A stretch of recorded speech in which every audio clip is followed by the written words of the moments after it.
안녕하세요. 마음의 지혜를 나누는 시간입니다. 혹시 이런 경험 있으신가요? 나는 아무 잘못도 하지 않았는데 누군가 끊임없이 나를 긁고 상처를 주어 결국 폭발하게 만드는 경험 말입니다. 그리고 내가 감정적으로 무너지는 모습을 보며 만족스러워하는 듯한 그 눈빛을 마주한 적이 있으신가요? 만약 그렇다면 오늘 이 이야기는 바로 당신을 위한 것입니다. 오늘 이야기가 당신의 마음에 깊은 울림을 준다면 조용히 좋아요를 눌러 이 지혜가 필요한 다른 분들에게도 닿을 수 있도록 도와주세요. 당신의 작은 손길이 누군가의 어두운 터널 끝에 한 줄기 빛이 될 수 있습니다. 우리는 흔히 나르시시스트, 즉 자기애성 성격 장애를 가진 사람들을 떠올릴 때 끊임없이 칭찬과 인정을 갈구하는 모습을 상상합니다. 하지만 그들이 원하는 것은 그것만이 아닙니다. 그들은 당신의 감정적 반응, 그 자체를 먹고 삽니다. 당신이 소리치고 울고 필사적으로 자신을 변호하려 애쓸수록 그들은 자신이 강력하고 중요한 존재라고 느끼게 됩니다. 당신의 고통이 바로 그들의 심리적 연료가 되는 것입니다. 이것을 나르시시스트적 공급이라고 부릅니다. 이 공급원은 칭찬이나 찬사 같은 긍정적인 것일 수도 있지만 때로는 당신의 분노, 좌절, 혼란과 같은 부정적인 감정일 때 더욱 강력한 효과를 발휘합니다. 당신의 반응은 그들의 존재를 확인시켜주는 거울과도 같습니다. 나르시시스트가 당신을 도발할 때 당신이 분노하거나 두려워하거나 혼란스러워하는 모습을 보이면 그들은 엄청난 자존감의 상승을 경험합니다. 그들은 자신이 타인의 감정을 마음대로 주무를 수 있을 만큼 중요하고 영향력 있는 사람이라고 느끼게 되죠. 그들이 진정으로 원하는 것은 당신과의 화해나 이해가 아닙니다. 그들은 당신의 감정적 반응을 통해 얻는 통제감을 갈망할 뿐입니다. 그래서 아무리 차분하게 대화하려 하고 논리적으로 설명하려 해도 소용이 없는 것입니다. 그들은 당신의 말을 교묘하게 비틀고 핵심을 무시하며 가장 아픈 곳만 골라 누릅니다. 당신이 움찔하는 순간 그들은 힘을 얻습니다. 당신의 목소리가 높아지거나 눈물이 흐르는 순간 그들은 승리감을 맛봅니다. 나르시시스트에게 당신의 반응은 평화를 향한 외침이 아니라 자신의 영향력이 건재하다는 증표일 뿐입니다. 이 진실을 깨닫는 것은 한편으로는 매우 고통스럽지만 다른 한편으로는 우리에게 엄청난 해방감을 줍니다. 고통스러운 이유는 그들이 실수로 당신에게 상처를 주는 것이 아니라 의도적으로 당신의 감정적 반응을 끌어내기 위해 행동한다는 사실 때문입니다. 하지만 해방감을 주는 이유는 바로 그들의 힘을 무력화시킬 열쇠를 당신이 쥐고 있다는 의미이기 때문입니다. 만약 당신의 감정적 반응이 그들의 양식이라면 그 양식을 끊어버리는 것, 즉 더 이상 반응하지 않고 휘말리지 않는 것이 그들을 굶주리게 만드는 가장 확실한 방법입니다. 한번 생각해 보십시오. 격렬한 논쟁에 휘말릴 때마다, 그들을 이해시키기 위해 당신의 감정을 쏟아낼 때마다, 혹은 그들에게 당신의 가치를 증명하려고 애쓸 때마다 당신은 그들에게 더 많은 연료를 공급하는 셈입니다. 그리고 그들은 더 많은 것을 얻기 위해 계속해서 당신을 찾아올 것입니다. 하지만 당신의 반응이 그들에게는 마약과도 같다는 사실을 깨닫는 순간 당신은 비로소 해독을 시작할 수 있습니다.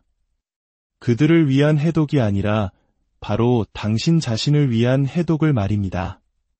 물론 당신이 반응을 멈추면 그들은 처음에는 더욱 거세게 당신을 몰아붙일 것입니다. 조종의 수위를 높이거나 피해자 행세를 하거나 혹은 전보다 더 격렬하게 분노를 터뜨릴 수도 있습니다. 이를 나르시시스트적 상처라고 합니다. 자신의 통제력이 무시당하는 것을 그들의 자아는 견디지 못하기 때문입니다. 그러나 당신이 무반응으로 일관한다면 아주 강력한 변화가 일어나기 시작합니다. 그들의 가면이 서서히 벗겨지고 통제력은 약화됩니다. 왜냐하면 나르시시스트의 힘은 오직 당신의 감정적 의존도에 기생하기 때문입니다. 당신이 더 이상 당신의 에너지와 시간, 그리고 인정을 주지 않을 때 그들은 자신이 가장 두려워하는 존재, 즉 하찮은 존재로 움츠러들게 됩니다. 나르시시스트를 이기기 위해 그들보다 더 똑똑해질 필요는 없습니다. 당신의 진실을 그들에게 증명할 필요도 없습니다. 당신이 해야 할 일은 단 한 가지, 그들이 없이는 살 수 없는 것, 바로 당신의 반응을 주지 않는 것입니다. 이것은 당신이 차갑고 무정한 사람이 되라는 의미가 아닙니다. 이것은 당신의 내면의 평화를 지키라는 의미입니다. 그들의 개임을 간파하고 그 개임에 참여하기를 거부하는 것입니다. 감정적인 투자가 아닌 차분한 거리두기로 대응하는 것입니다. 그들이 싸움을 걸어올 때 당신은 조용히 자리를 떠납니다. 그들이 당신이 고통 속에서 비명을 지르길 원할 때 당신은 평화롭게 미소 짓습니다. 이러한 대응에는 엄청난 힘과 명확한 경계선, 그리고 감정적인 훈련이 필요합니다. 하지만 그럴 만한 가치가 있습니다. 당신이 더 이상 그들의 공급원이 되지 않을 때 그들은 다른 곳에서 공급원을 찾아 떠날 수밖에 없기 때문입니다. 그리고 그것이 바로 당신의 진정한 치유가 시작되는 순간입니다. 나르시시스트를 상대할 때 당신이 사용할 수 있는 가장 강력한 도구 중 하나는 바로 침묵입니다. 자신을 변호하고 사실을 바로잡고 싶은 본능에 반하는 것처럼 보일 수 있습니다. 하지만 진실을 말하자면 나르시시스트는 진실이나 명확성에는 관심이 없습니다. 그들은 오직 통제에만 관심이 있을 뿐입니다. 그리고 그들은 당신의 감정적 투자를, 특히 논쟁과 해명을 통해 당신을 더 깊은 거미줄로 끌어들이는 미끼로 사용합니다. 당신이 침묵할 때 당신은 예측 불가능한 존재가 되고 그것은 그들을 매우 불편하게 만듭니다. 나르시시스트에게 침묵은 위협적입니다. 왜냐하면 침묵은 그들이 왜곡할 수 없는 명확한 메시지를 전달하기 때문입니다. 나는 더 이상 당신의 게임에 참여하지 않겠다. 침묵은 그들이 필사적으로 추구하는 통제권을 박탈합니다. 처음에는 당신을 무례하다거나 수동 공격적이라거나 심지어 학대적이라고 비난할지도 모릅니다. 하지만 그것은 당신이 잘못했기 때문이 아닙니다. 당신이 더 이상 그들의 각본대로 움직여주지 않기 때문입니다. 당신의 침묵은 그들의 거짓된 우월감을 위협합니다. 그래서 그들은 분노하거나 죄책감을 심어주거나 혹은 갑자기 사랑을 퍼붓는 러브바밍과 같은 극단적인 방법으로 당신을 다시 그들의 통제 아래로 끌어들이려 할 것입니다. 건강한 관계에서 침묵은 소통을 단절시키는 독이 될 수 있습니다. 하지만 나르시시스트와의 역학 관계에서 침묵은 당신을 보호하는 경계선이 됩니다. 그것은 처벌이 아니라 보호입니다. 당신의 침묵은 그들에게 왜곡할 거리를 주지 않습니다. 오히려 그들 자신에게로 초점을 되돌려 놓습니다. 그리고 나르시시스트에게 자기 자신을 직면하는 것만큼 불편한 일은 없습니다. 이러한 전략적 침묵은 감정을 억누르는 것과는 다릅니다. 이것은 아무런 결론도 나지 않을 소모적인 대화에 참여하지 않기로 하는 의식적인 선택입니다. 나는 당신을 설득할 필요가 없어. 나 자신을 정당화할 필요도 없어 라고 선언하는 것과 같습니다. 옳고 그름을 따지는 대신 내면의 평화를 선택하는 것입니다. 우리는 관계를 중시하는 문화 속에서 자라왔기에 때로는 이러한 단호한 태도가 어렵게 느껴질 수 있습니다. 우리의 깊은 정을 이용하는 그들의 수법에 마음이 약해지기도 합니다. 하지만 기억해야 합니다. 진정한 관계는 상호 존중 위에 세워지는 것이지 한 사람의 일방적인 희생 위에 세워지는 것이 아닙니다. 나르시시스트는 평화를 견디지 못합니다. 그들에게 평화로운 순간은 아무런 자극도 관심도 없는 지루한 시간일 뿐입니다. 그래서 그들은 의도적으로 드라마를 만들어냅니다. 혼란은 그들에게 무대를 제공하고 관심을 가져다주며 무엇보다도 통제권을 줍니다. 당신을 감정적으로 불안정한 상태로 유지함으로써 당신이 계속해서 그들에게 집중하게 만듭니다. 무엇이 잘못되었는지, 어떻게 이 상황을 해결해야 할지 고민하게 만드는 것이죠. 그들의 드라마는 사소한 비꼬는 말 한마디로 시작될 수 있습니다. 혹은 갑자기 아무런 설명 없이 차갑게 돌변하기도 합니다.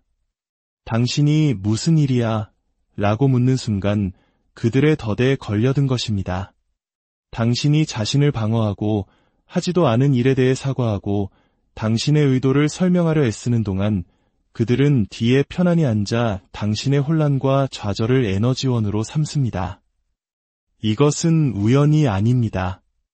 이것은 그들이 설계한 드라마입니다. 그리고 이 드라마가 성공하는 이유는 당신이 그 관계를 아끼고 해결하고 이해하려고 노력하기 때문입니다. 하지만 당신의 그 소중한 마음이 바로 그들이 악용하는 것입니다. 이런 관계가 지속되면 우리 내면에 분노와 억울함이 쌓여 생기는 마음의 병, 바로 화병이 생길지도 모릅니다. 겉으로는 평온한 척하지만 속은 까맣게 타들어가는 것이죠. 이 악순환의 고리를 끊는 유일한 방법은 그들의 미끼를 물지 않는 것입니다. 그들이 갑자기 갈등을 일으킬 때 잠시 멈추십시오. 즉시 반응하지 마세요. 방어하고 정당화하고 당신의 결백을 증명하려는 덫에 빠지지 마세요. 그것이 바로 그들이 원하는 것이니까요. 대신 감정적으로 한 걸음 물러나세요. 무엇이 정말로 일어나고 있는지 명확하게 보세요. 당신이 그들의 연극에 반응을 덜 할수록 그들의 힘은 약해집니다. 기억하세요. 그들의 드라마는 당신이 무대에 올라야만 작동합니다. 당신이 평화 속에 머무른다면 그들에게는 더 이상 쓸 대본이 없습니다. 나르시시스트는 사슬이나 감옥으로 당신을 통제하지 않습니다. 그들은 당신 자신의 감정 에너지로 당신을 통제합니다. 당신의 눈물은 그들에게 당신의 상처로 보이지 않습니다. 그것은 자신이 여전히 당신 위에 군림하고 있다는 확인의 증표로 보일 뿐입니다. 당신의 분노조차도 당신이 여전히 그들을 중요하게 생각한다는 증거로 왜곡되어 받아들여집니다. 나르시시스트의 세계에서 무관심은 분노보다 더 무섭고 침묵은 눈물보다 더 위협적입니다. 당신이 더 이상 반응하지 않을 때 그들은 비로소 당신에 대한 통제력을 잃기 시작합니다. 이제 당신의 감정 에너지를 당신의 삶이 달린 것처럼 지키기 시작해야 합니다. 반응하기 전에 잠시 멈추는 법을 배우고 그들의 혼란이 당신의 내면의 평화를 침범하도록 허락하지 않는 것입니다. 당신의 소중한 감정을 당신을 공격하는 데 사용하는 사람에게 넘겨주지 마세요. 그 에너지를 당신 자신을 치유하고 경계를 설정하고 자아를 재건하는 데 사용하십시오. 당신이 나르시시스트가 먹고 사는 감정적 반응을 주는 것을 멈출 때 당신은 그들의 통제를 굶주리게 하는 것입니다. 당신은 그들의 리듬에 맞춰 춤추는 것을 멈추고 당신 자신의 걸음으로 걷기 시작합니다. 그리고 바로 그곳에서 당신의 자유는 시작됩니다. 이것은 차가워지거나 무감각해지는 것이 아닙니다. 오히려 그 누구보다 당신 자신을 더 깊이 아끼고 사랑하게 되는 과정입니다. 혼란 대신 명료함을, 통제 대신 성장을 선택하는 것입니다. 하룻밤 사이에 이루어지지는 않겠지만 반응하지 않기로 선택할 때마다 설명 없이 당신의 경계를 지킬 때마다, 그들의 드라마에 뛰어드는 대신 한 걸음 물러설 때마다 당신은 그 악순환의 고리를 끊고 있는 것입니다. 부디 당신의 고요한 평화가 그 어떤 소음보다 강하다는 것을 잊지 마세요. 당신의 삶에 진정한 평온과 자유가 깃들기를 진심으로